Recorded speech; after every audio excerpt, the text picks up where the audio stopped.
Assalamualaikum warahmatullahi wabarakatuh. Pada kesempatan kali ini, saya akan mempresentasikan materi tentang hukum internasional. Sebelum saya mempresentasikan hukum internasional ini lebih lanjut, izinkan saya untuk memperkenalkan diri terlebih dahulu. Perkenalkan, nama saya Dewi Safitri, NIM 399, Angkatan tahun 2020, Prodi Hubungan Internasional, Fakultas Ilmu Sosial dan Ilmu Politik, Universitas Muhammadiyah Malang. Hukum internasional secara umum didefinisikan sebagai aturan atau norma yang mengatur hukum antar subjek hukum yang melewati batas suatu negara, di mana subjek hukum internasional ini bisa berbentuk negara dengan negara, contohnya seperti hubungan diplomatik antara negara Indonesia dengan negara Korea Selatan. Subjek hukum internasional yang kedua yaitu negara dengan aktor non-negara, contohnya seperti keanggotaan negara Indonesia dalam Forum Perserikatan Bangsa-Bangsa atau PBB. Subjek hukum internasional yang ketiga yaitu bukan aktor non-negara satu dengan aktor non-negara lainnya, contohnya seperti student exchange yang diberikan oleh pemerintah Indonesia dan pemerintah Korea Selatan, di mana student exchange yang diberikan oleh Kedua pemerintah tersebut bertujuan untuk memberikan kesempatan kepada para mahasiswa yang ingin mengenyam pendidikan dan merasakan pendidikan lintas negara, di mana di dalam prosesnya para mahasiswa ini tidak mendapatkan tekanan politik dari kedua belah pihak, baik dari pihak negara Indonesia maupun pihak negara Korea Selatan. Selanjutnya yaitu jenis-jenis hukum internasional. Yang pertama, hukum internasional publik atau juga dikenal dengan international law merupakan hukum internasional yang mengatur hukum dalam sistem ranah publik, di mana publik yang menjadi subjek dari hukum ini sangat jarang disebutkan secara langsung. Yang kedua, yaitu hukum internasional perdata. Hukum internasional perdata adalah sistem hukum yang lebih berfokus pada hukum yang menjadi hak setiap individu. Sehingga di dalam penerapannya, individu yang menjadi subjek dari hukum ini sering disebutkan secara langsung. Cara membedakan hukum internasional publik dan hukum internasional perdata. Yang pertama, tidak bisa dibedakan hanya dengan melihat kedua subjek hukum tersebut. Alasan kita tidak bisa membedakannya melalui fokus subjek dari masing-masing hukum tersebut, karena subjek hukum internasional yang berupa publik bisa saja dikaji menggunakan hukum internasional perdata. Begitu juga sebaliknya, hukum internasional perdata yang memiliki subjek individu bisa saja dikaji juga dengan menggunakan hukum internasional publik. Cara yang paling tepat untuk membedakannya adalah dengan cara melihat jenis masalah yang ditangani atau dihadapi. Jika masalah yang ditangani bersifat publik, maka masalah tersebut akan masuk dalam ranah hukum internasional. Sedangkan jika masalahnya bersifat individu, maka masalah tersebut akan masuk dalam hukum internasional perdata. Persamaan hukum internasional publik dan hukum internasional perdata. Persamaan dari kedua hukum tersebut terletak pada masalah yang ditangani, di mana masalah yang ditangani oleh kedua hukum tersebut sama-sama melewati batas suatu negara. Sehingga kita bisa menarik kesimpulan bahwa baik hukum internasional publik maupun hukum internasional perdata hanya menangani masalah-masalah lintas negara yang bisa menimbulkan peperangan ataupun konflik antar negara. Inilah fungsi utama dari hukum internasional publik dan hukum internasional perdata. Materi selanjutnya yaitu sejarah hukum internasional. Menurut Profesor Muhtar Kusuma Atmaja, istilah hukum internasional ini lahir karena adanya hukum Romawi yang dikenal dengan sebutan ius gentium, di mana ius gentium ini merupakan hukum yang mengatur hubungan kekaisaran kerajaan Romawi dengan kekaisaran kerajaan lain pada masa itu. Seiring berjalannya waktu, ius gentium ini kemudian berkembang menjadi ius intergentes, di mana ius intergentes ini merupakan hukum yang mengatur hubungan masyarakat kekaisaran Romawi dengan masyarakat kekaisaran lain pada masa itu.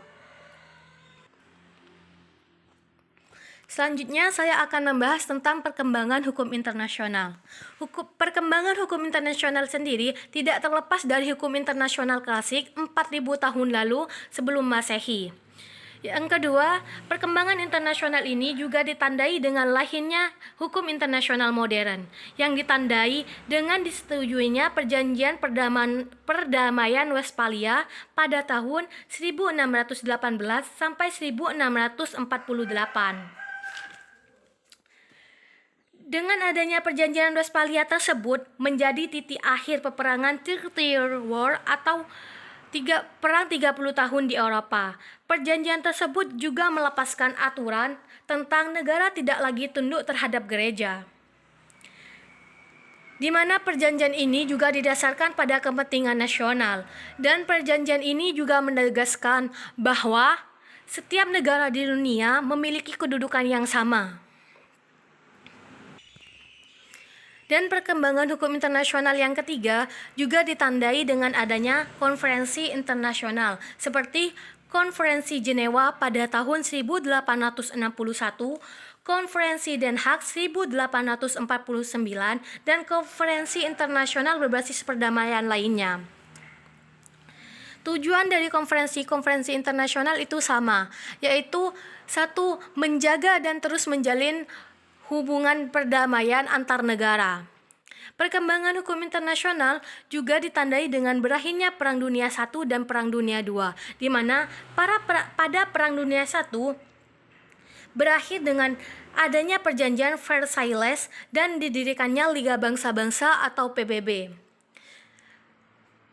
Berakhirnya Perang Dunia II juga turut andil dalam perkembangan hukum internasional, di mana berakhirnya Perang Dunia ini diakhiri dengan dibentuknya Perserikatan Bangsa-Bangsa dan dibuatnya Perjanjian Kelompok pada tahun 1928 yang berisi pelarangan penggunaan perang sebagai alat mencapai tujuan internasional.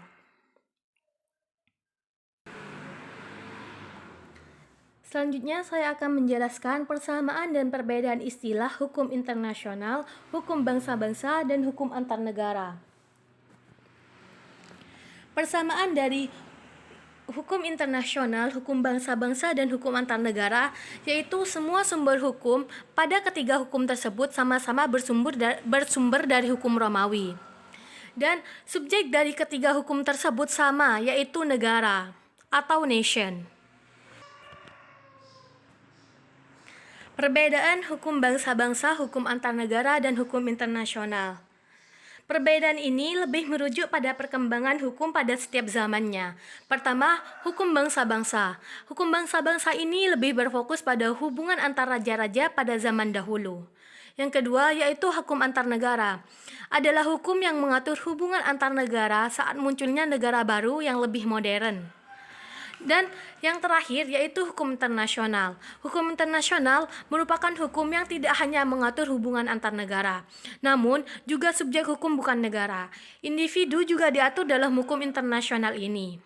Bisa dilihat dari penjelasan ini, kita bisa melihat bahwa hukum internasional yang berlaku sekarang harus melalui banyak sekali fase-fase perkembangan. Kelebihan hukum internasional.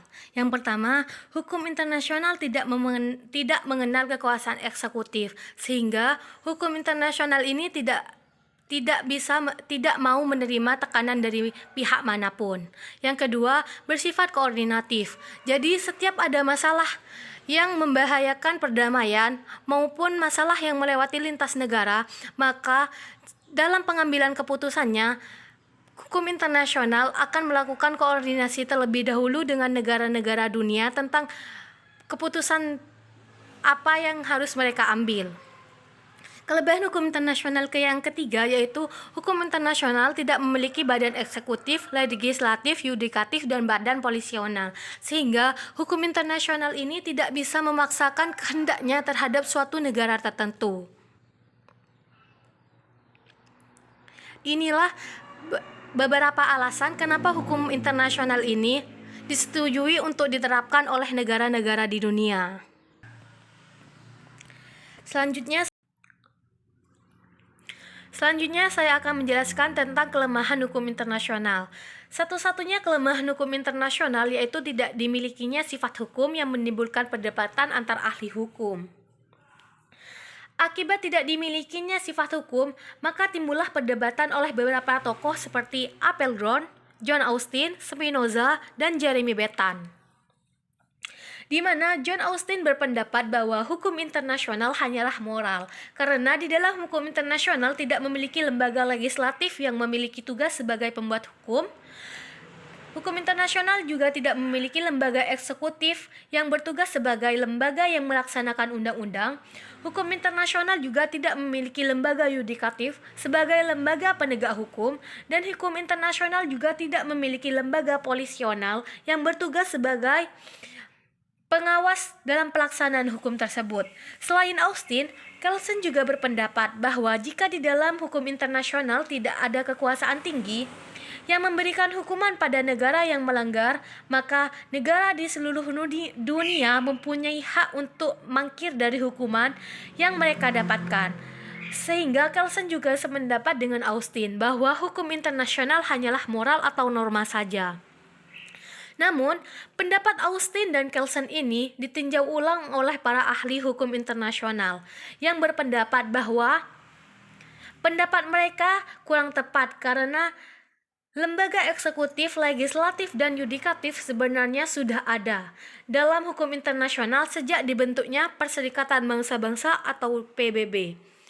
Dan para pakar hukum internasional ini juga menjabarkan bahwa lembaga pembuat undang-undang atau legislatif itu digantikan posisinya dengan kesepakatan antar negara dalam bentuk kesepakatan bilateral, multilateral, dan trilateral.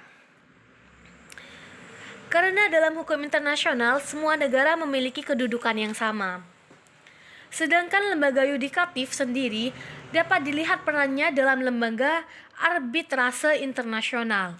Dan lembaga eksekutif sendiri merupakan subjek hukum internasional itu sendiri, yaitu negara. Sehingga para pakar hukum internasional tersebut memberi kesimpulan bahwa Kelsen, Austin, dan tokoh pengkritik hukum internasional lainnya telah mencampur adukkan antara sifat hukum dan efektivitas hukum internasional itu sendiri. Setelah timbulnya perdebatan ini, ada beberapa ahli hukum internasional yang menyarankan untuk membuat hukum dunia, di mana semua negara harus tunduk pada suatu lembaga supranasional yang memiliki kedudukan lebih tinggi dari negara itu sendiri.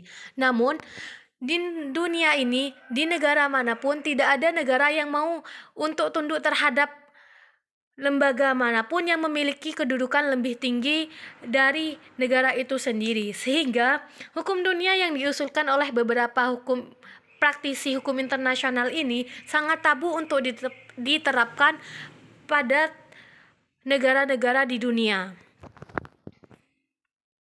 Sekian presentasi dari saya, kurang lebihnya mohon maaf. Wassalamualaikum warahmatullahi wabarakatuh.